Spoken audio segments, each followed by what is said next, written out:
네, 안녕하십니까. MD 미션 스쿨의 조래을 목사입니다. 오늘의 말씀은 누가복음 14장 26절, 27절, 그리고 33절 말씀입니다. 무릇 내게 오는 자가 자기 부모와 처자와 형제와 자매와 더욱이 자기 목숨까지 미워하지 아니하면 능히 내 제자가 되지 못하고, 누구든지 자기 십자가를 지고 나를 따르지 않는 자도 능히 내 제자가 되지 못하리라. 그리고 14장 33절 말씀에 이와 같이 너희 중에 누구든지 자기의 모든 소유를 버리지 아니하면 능히 내 제자가 되지 못하리라. 이 말씀을 제자가 되는 길이라는 제목으로 함께 말씀을 나누도록 하겠습니다. 오늘 말씀은 예수님께서 제자들에게 어떻게 해야 제자가 되는지에 대해서 말씀을 해 주시고 계십니다. 예수님께서 광야에서 시험 받으시고 처음 하신 것이 갈릴리 해변으로 가서 제자 삼을 사람들을 부르신 것입니다. 해변에서 고기를 잡고 있던 베드로와 안드레 형제, 그리고 그물을 손보고 있던 야고보와 요한 형제, 모두 4명을 먼저 부르시죠. 그들에게 고기가 아닌 사람을 낚는 어부를 만들어 주겠다 하시면서 데리고 다니십니다. 그런 이후에 산상수훈 설교도 하시고 환자도 고치시고 여러 가지 이적도 행하시다가 빌립과 바들로메, 그리고 세리인 마태를 보시고 제자를 삼으십니다. 이렇게 해서 12명의 제자를 참 제자로 삼으시죠. 그럼 예수님께서 이런 12제자를 많은 제자들 가운데 12명을 뽑아서 사도라고 부르시는데, 그들의 선발 기준이 어디 있었을까요? 먼저 예수님께서는 어떤 기준으로 제자들을 선발했는지 그걸 알아보도록 하겠습니다. 예수님께서 제자들을 뽑은 기준은 딱 하나밖에 없습니다. 마가복음 3장 13절 말씀인데요, 자기의 원하는 자들을 부르시니 라고 말씀을 하고 계십니다. 제자 선정, 제자 선발의 기준이 제자들의 자질이나 능력이나 캐리어나 이런 것을 보이는 게 아닙니다. 그냥 예수님께서 주권적으로 선택을 하셨습니다. 그들의 능력에 있는 것이 아니었습니다. 그들의 직업에 있었던 것도 아니었습니다. 오직 예수님의 주권이었습니다. 예수님께서 세우시고자 하는 그러한 제자들, 오직 예수님의 은혜에 있었던 것이죠. 요한복음 15장 16절에 너희가 나를 택한 것이 아니요 내가 너희를 택하여 세우나니 이는 너희로 가서 과실을 맺게 하고 또 너희 과실이 항상 있게 하여 내 이름으로 아버지께 무엇을 구하든지 다 받게 하려 함이라 라고 하셨습니다. 제자는 주님께서 택하여 세우십니다. 일꾼은 주님께서 택하시어 세우시는 것입니다. 선택 기준이 외적인 조건이나 나의 열심이나 나의 열정이 아닌 것이죠. 오직 예수님의 뜻과 계획에 의해서 세워진다라는 걸 아시기 바랍니다. 그러면 우리는 가만히 기다리기만 하면 되나요? 예수님이 뽑아주시기만 기다리면 되나요? 아니죠. 우리가 오직 은혜라고 아무것도 안 해도 되나요? 그냥 은혜 달라고 기도만 하면 되나요? 아닐 것입니다. 로마서 6장 15절에 사도 바울이 이런 얘기를 했습니다. 그런즉 어찌하리요? 우리가 법 아래에 있지 아니하고 은혜 아래에 있으니 죄를 지으리요? 그럴 수 없나이다. 가만히 있을 수 없나이다 하는 거죠. 사도 바울이 그렇게 고백을 합니다. 하나님의 주권이지만 가만히 기다리고만 있을 수는 없는 것이죠. 그게 그리스도인입니다. 예수님께서는 제자를 세우기 전에 먼저 하신 일이 있습니다. 무엇일까요? 기도를 하셨습니다. 밤새 기도하신 것입니다. 누가복음 6장 12절에서 13절에 이때에 예수께서 기도하시러 산으로 가사 밤이 새도록 하나님께 기도하시고 밝음에 그 제자들을 부르사 그 중에서 12를 택하여 사도라 칭하였으니 라고 기록하고 있습니다. 예수님을 따르던 많은 제자들 중에서 12명을 택하시어 사도라고 칭호를 주셨는데 그들 참 제사로 삼으시면서 기도를 하시는 것이죠. 마태복음 10장 1절에서는 더 나아가서 예수께서 그의 12제자를 부르사 더러운 귀신을 쫓아내며 모든 병과 모든 약한 것을 고치는 능력을 주시니라 라고 기록을 하셨습니다. 사도행전 1장 8절 잘 알고 계시죠? 성령이 임하시면 권능을 받는다고 하셨습니다. 그러한 권능을 사도들에게 주시는 것이죠. 택함을 받은 참 제자들은 예수님과 함께 하는 것만으로도 은혜의 사명자이면서 또한 하나님께서 원하시는 복음의 일꾼으로 쓰임을 받기 위해서 필요한 권능을 주십니다. 그러한 권능을 받으시는 여러분들이 되시기 바랍니다. 12제자의 면모를 한번 볼까요? 베드로와 안드레, 야고보와 요한은 고기 잡는 어부였죠. 마태는 세금 징수하는 세리였습니다. 세금 공무원이 지금은 각각 맞는 그런 공무원 직업 중에 하나지만 당시에는 많은 사람들로부터 적대감을 받는 직업이었습니다. 가나안인 시몬은 열심당원이었습니다. 다른 제자들에 대한 그 직업은 특정하게 성경에서 언급되지 않아서 말씀을 드릴 수가 없습니다만은 추정컨대 도마와 안드레도 어부로 추정하고 있습니다. 가룟 유다는 회계사 추정을 하고 있습니다. 이와 같이 세상적인 기준으로 하면 모두 미달감이죠. 12명이. 예수님께서는 그들을 세우신 것입니다. 우리들도 마찬가지입니다. 주님의 일을 하는데 무슨 일을 하고 어떤 지위에 있고 이런 것과는 전혀 관계가 없습니다. 만물을 창조하시고 나를 지으신 주님은 또한 나를 택하여 당신의 제자로 만드시는 것입니다. 무에서 유를 창조했듯이 아무것도 보잘것없는 저희들을 택하셔서 하나님의 영광을 드러내는 참 제자로 만들어 가시는 것이죠. 주님은 능히 돌들로도 아브라함의 후손들을 만들 수 있으실 정도로 전능하신 분이십니다. 그럼에도 불구하고 나같이 못나고 무능하고 답답한 사람을 택하셔서 사용하시는 것은 우리들에게 쓰임 받을 수 있는 기회를 주시기 위함입니다. 제자들을 볼 때 속 좁고 소심하고 다혈질적이고 성급하고 모두가 부족한 면모를 보이고 있습니다. 그러나 그들을 통해서 복음 전파하시기를 원하셨던 것이죠. 복음 전파 사역은 제자들의 사명의 중심적인 것이었습니다. 복음 전파를 통해 하나님의 나라와 예수 그리스도에 대한 지식이 전파되는 것입니다. 사망의 얽매인 자들을 해방시키는 것입니다. 저와 여러분 모두가 주님의 택함 받는 제자여 권능 받는 일꾼이 되시기를 간절히 축원드립니다. 두 번째로 제자를 부르신 목적을 알아보도록 하겠습니다. 이에 대해서는 마가복음 3장 14절과 15절에 기록되어 있습니다. 제자를 세운 이유에 대해서 세 가지로 분명하게 말씀을 하고 있습니다.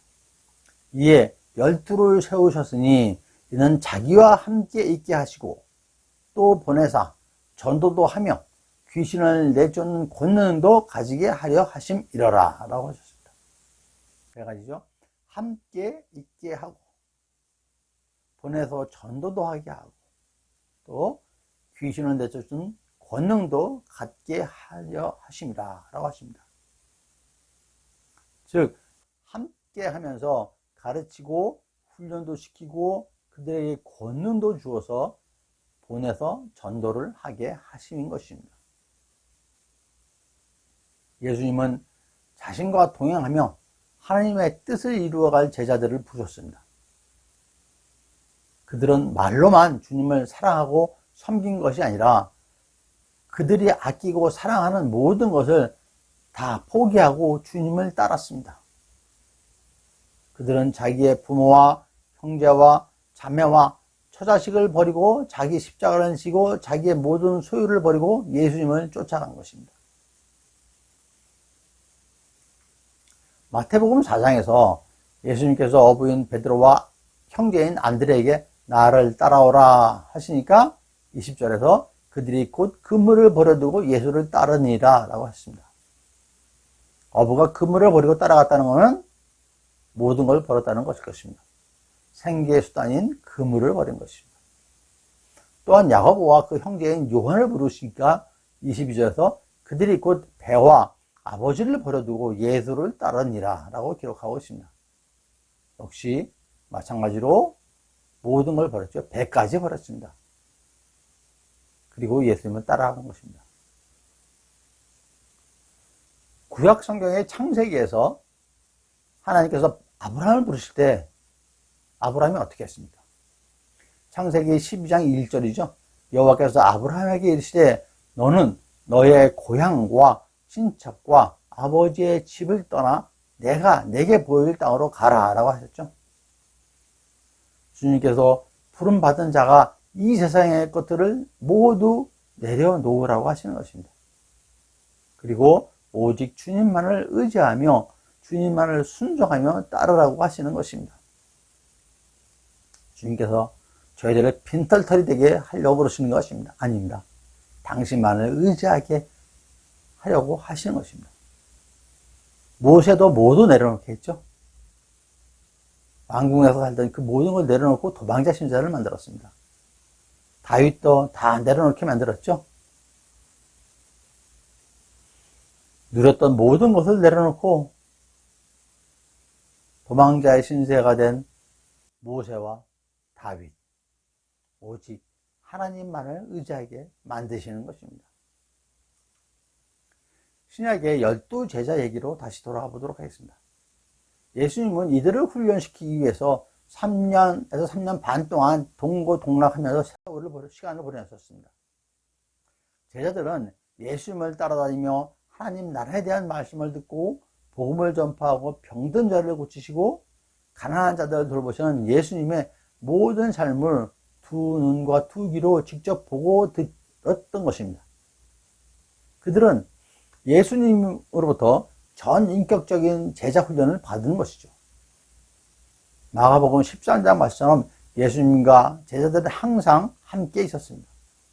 그렇게 제자들은 예수님의 공생의 모든 시간을 함께 보며 듣고 배우고 체험하고 그랬던 것이죠.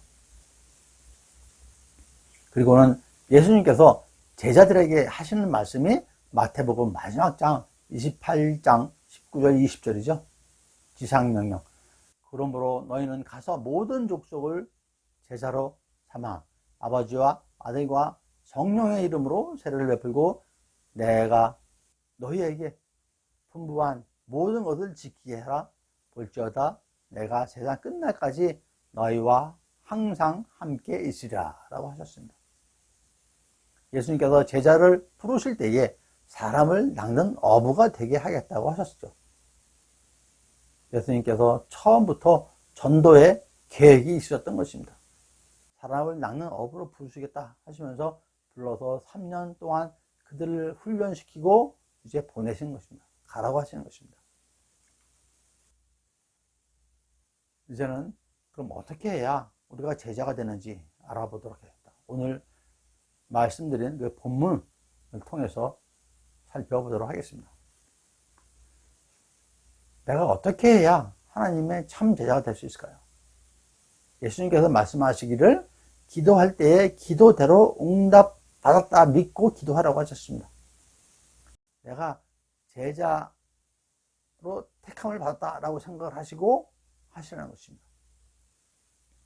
마태복음 21장 22절에 너희가 기도할 때 무엇인지 믿고 구하는 것은 다 받으리라 하셨죠. 이와 같이 제자 되기를 원하시면은 제자됨을 믿고 구하면 다 받으시라고 믿습니다. 예수님께서 제자가 되려는 무리들에게 하신 말씀이 누가복음 오늘의 14장 말씀입니다.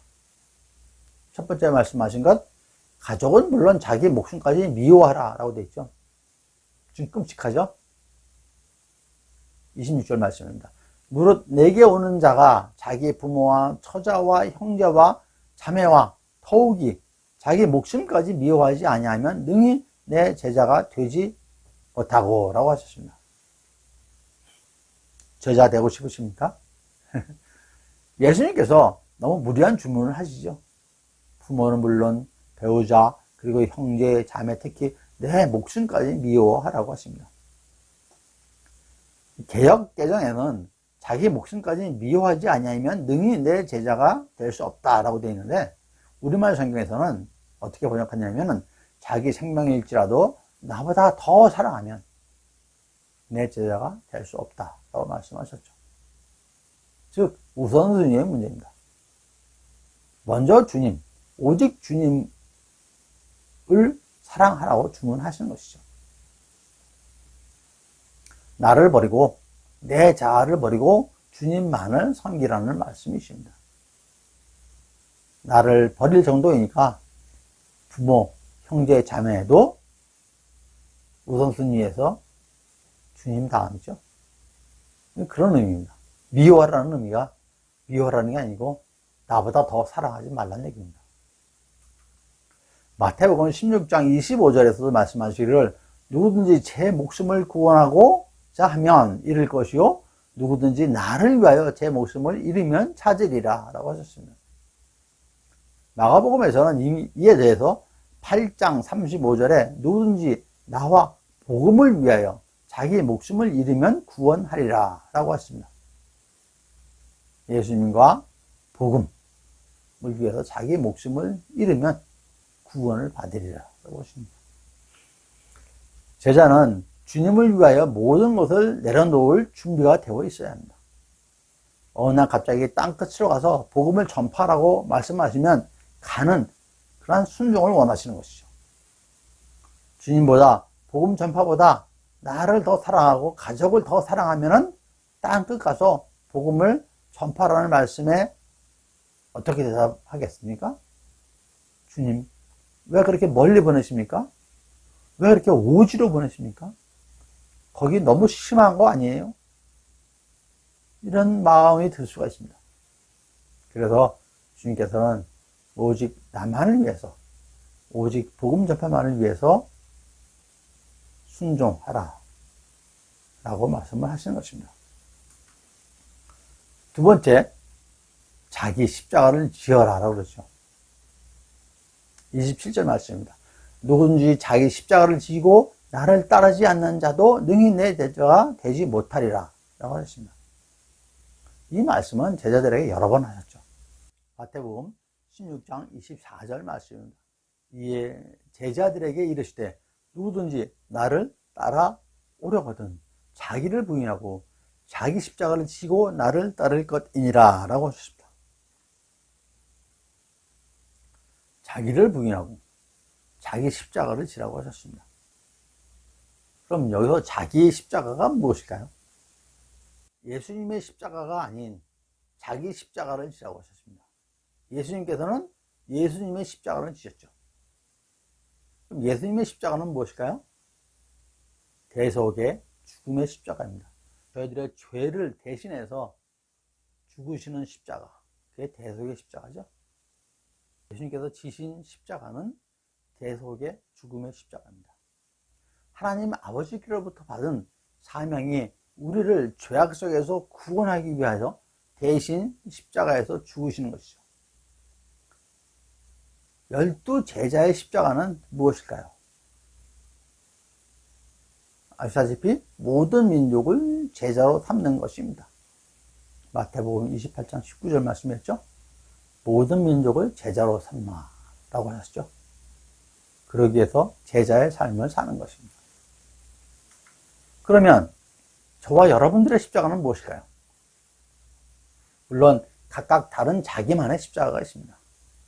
그것은 여러분 본인이 너무나도 잘 알고 계십니다. 혹시 잘 모르시다면 기도로 주님께 물어서 응답받기 바랍니다. 예수님께서는 죽음으로 하나님의 영광을 드러내셨지만 우리들은 주신 소명으로 하나님의 영광을 드러내야 합니다. 하나님께서 각 개인, 여러분 각 개인에게 주신 소명이 여러분의 십자가입니다. 각자에게 주신 소명, 그것이 여러분의 십자가인 것이죠. 그 십자가를 통해서 하나님의 영광을 드러내는 것입니다. 예수님의 십자가는 죽음의 십자가, 부활의 십자가이지만 우리는 소명의 십자가입니다. 세 번째로 자기의 모든 소유를 버리라 라고 말씀을 하십니다. 이 말씀은 33절 말씀이죠. 이와 같이 너희 중에 누구든지 자기의 모든 소유를 버리지 아니하면 능히 내 제자가 되지 못하리라 라고 하셨습니다. 개역개정에서는 버리다로 해석하였지만 우리말 성경에서는 포기하다로 번역을 하였습니다. NIV 영어 성경에서도 give up 이라고 표현을 했습니다. 모든 소유를 포기하라고 하시는 것이죠. 많은 성도분들께 이 말씀에 많은 거부감을 느끼실 것입니다. 모든 재산을 포기하라고 그러니까, 빈털 터져야 되라고 하시니까, 그렇게 들리시니까, 그런 건 아닙니다. 마태복음 19장에 부자 청년이 자신은 모든 계명을 다 지켰는데 어떻게 해야 영생을 얻을 수 있겠나요? 라고 예수님께 물어보죠. 예수님께서 하시는 대답이 내가 온전하고자 할진대 가서 내 소유를 팔아 가난한 자에게 주라 라고 하셨습니다. 이 말씀을 생각을 하니까 갑자기 멍해지는 것이죠. 이 대화의 결론은 부자 청년은 자신의 소유물을 포기하지 못했습니다. 예수님께서 소유를 버리라는 말씀은 재산을 버리라는 그런 단순적인 말씀이 아니십니다. 예수님께서 당신의 자녀들에게 집도 팔고 자동차도 팔고 빈털터리를 만들려고 그러시는 것이 아니죠. 무소유의 삶을 살라고 하시는 것이죠. 무소유의 정신은 불필요한 소유에 얽매이지 않으면서 자기의 분수에 맞게 사는 것, 그것이 무소유의 정신입니다. 불필요한 것에 얽매이지 않는 삶이죠. 그리스도인의 가치에 합당한 삶. 역으로 그리스도인의 가치에 합당하지 않은 모든 것을 포기하라는, 내려놓으라는 그런 말씀이신 것입니다. 그것들로부터 해방되라는 얘기입니다. 그것들로부터의 영향에서 벗어나라고 하시는 말씀이죠. 그리스도인, 제자로서의 가치에 합당하지 않은 것들로부터 벗어나 그들의 영향권에서 벗어나는 삶을 살라는 것입니다. 여러분, 조용히 묵상하시면서 생각을 해보십시오. 일상에서 나의 생각을 지배하면서 나한테 영향을 미치는 일들이 무엇이 있는지, 자녀 문제, 교육 문제, 집 사는 거, 주식 오르나 안 오르나, 거상화폐가 오르나 안 오르나, 뭐 아침에 잠자고 눈 뜨면은 주식 얼마나 올랐나, 미국 주식 증시 얼마 어떻게 됐나, 가상화폐 올랐나 내렸나, 이게 다 영향을 받는 거 아닙니까? 요새 폴더폰이 대세인데 스마트폰 바꿀까 말까, 이런 나를 지배하는 세상적인 것들을 포기하라는 겁니다. 기부하라는 겁니다.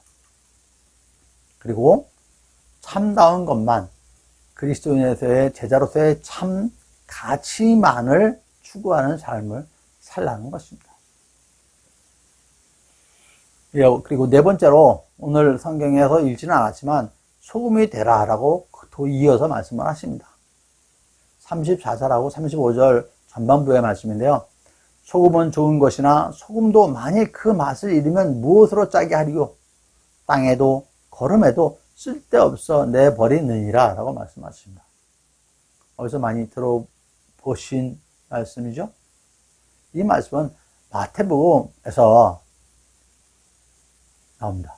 예수님의 산상수훈 5장 산상수훈에서 나오는 말씀입니다. 제가 한번 설교 때도 말씀을 드렸습니다. 거기에는 좀 더 상세하게 기록이 되어 있는데 마태복음 5장 13절에서 너희는 세상의 소금이니 하시고 다음 절 14절에서는 너희는 세상의 빛이라 라고 하셨습니다. 그러시면서 정리하시기를 16절에서 이같이 너희 빛이 사람 앞에 비치게 하여 그들로 너희 착한 행실을 보고 하늘에 계신 너희 아버지께 영광을 돌리게 하라. 즉 빛과 소금은 하나님께 영광을 돌리기 위한 것입니다. 이 말씀에 앞서서 팔복 말씀을 하셨죠. 1절에도 말씀을 드렸지만 팔복이 제자들이 갖춰야 할 제자도라고 말씀을 드렸습니다. 제자는 세상에서 소금의 존재가 되어야 한다. 심령이 가난하고 애통해 하며 온유하며 의에 줄이고 긍휼히 여기며 마음이 청결하며 화평하게 하며 의를 위하여 박해도 받을 줄 알고 그런 제자들, 예수님의 제자는 그런 성품을 갖추어야 한다는 것이죠. 그래서 소금과 같이 세상의 부패한 막고 어둠을 몰아내는 빛과 같은 제자가 되라라고 하시는 말씀인 것입니다. 여러분, 소금 본연의 맛을 잃지 않으려면 어떻게 해야 되나요? 특히 우리 주부님도 잘 알고 계시죠? 습기 차지하는 곳에 소금은 잘 보관해 둬야 됩니다. 다른 것들하고 섞이지 않게 해야 됩니다. 따로 구분해서 잘 보관해 둬야 됩니다. 성경에도 이 말씀이 있습니다. 성경에 참다운 제자가 되기 위해서 많은 말씀들이 있지만 이를 집대성한 한 귀절이 있습니다. 사도행전 6장 4절입니다. 우리는 오로지 기도하는 일과 말씀 사역에 힘쓰리라 라고 말씀이 나옵니다.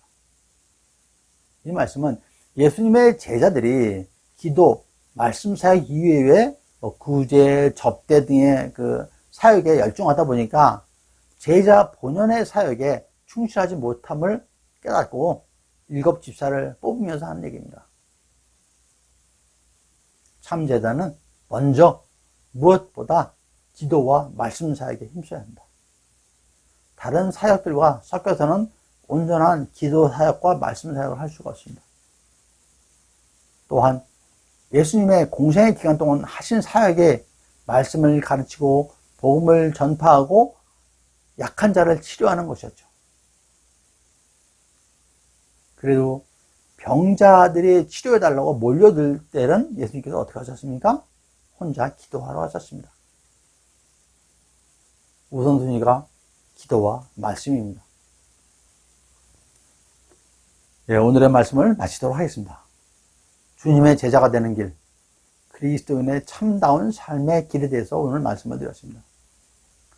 무엇보다 먼저 주님을 생각하고 말씀을 가장 우선순위에 두는 삶, 나에게 주신 소명의 십자가를 지고 예수님을 따르는 삶, 세상적인 무가치한 것들을 모두 포기하고 그것들의 영향권에서 벗어나는 삶으로 맛을 잃지 않는 소금과 같은 빛과 같은 존재가 되는 여러분 모두가 되시기를 간절히 축원드립니다. 감사합니다.